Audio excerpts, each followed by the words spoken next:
সর্বশেষ যে লোকটা জান্নাতে যাবে তাকে আল্লাহ তাআলা জাহান্নামের আগুনে পোড়াতে পোড়াতে ছাই বানিয়ে ফেলবে।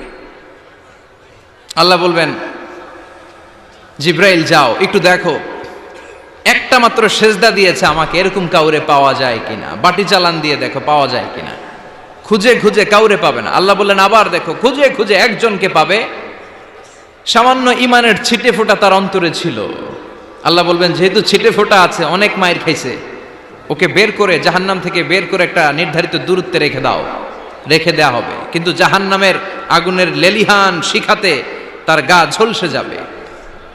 সে আল্লাহর ডেকে বলবে, মাবুদ তোমার কাছে আমি কিছু চাই না,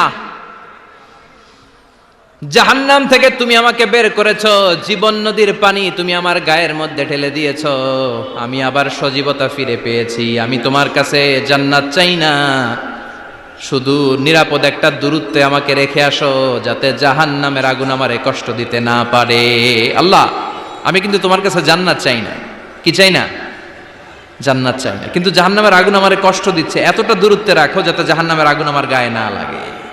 আল্লাহ বললেন, ওকে রাখবো, কিন্তু আমার সাথে একটা কন্ট্রাক্টে যেতে হবে, যে এটা তোমাকে দিলে তুমি আর নতুন করে কিছু চাবা না।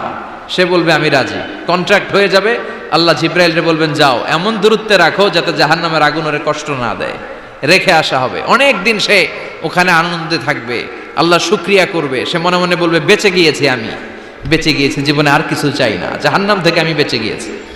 অনেকদিন থাকার পরে মনে মনে ভাববে, বাইসা তো গেছি, কিন্তু নতুন করে একটু ট্রাই করে দেখি, জাহান্নামের সৌন্দর্যের দৃশ্য একটু চোখ দিয়ে অবলোকন করা যায় কিনা। সে আল্লাহরে ডেকে বলবে, আল্লাহ ইনদি সুআল, আমার একটা ফরিয়াদ আছে। কি ফরিয়াদ? আল্লাহ আগেই বলে রাখি, আমি কিন্তু জান্নাতে যেতে চাই না। আল্লাহ বলবেন, কি চাও? সে বলবে, আল্লাহ তোমার জান্নাতটা তুমি কত সুন্দর করে বানিয়েছো, আমি একটা নজর শুধু দেখতে চাই। জান্নাতের দরজার সামনে নিয়ে যদি আমারে বসিয়ে রাখো, দ্যাটস ইনাফ, আর কিছু চাই না, শুধু জান্নাতের দরজার সামনে। আল্লাহ বললেন, তুই না ওয়াদা করেছিস, তুই না চুক্তি করেছিস। সে বলবে, আল্লাহ আমারে হতভাগা বানাইয়া তোমার কি লাভ? সুবহানাল্লাহ পড়েন।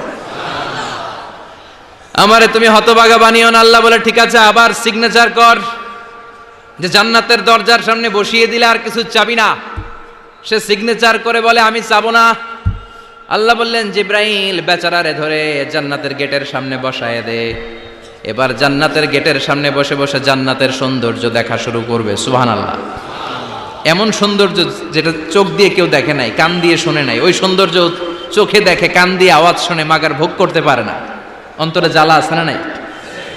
এয়ার কন্ডিশনের রুমে ঢুকতে না পারলেও এয়ার কন্ডিশন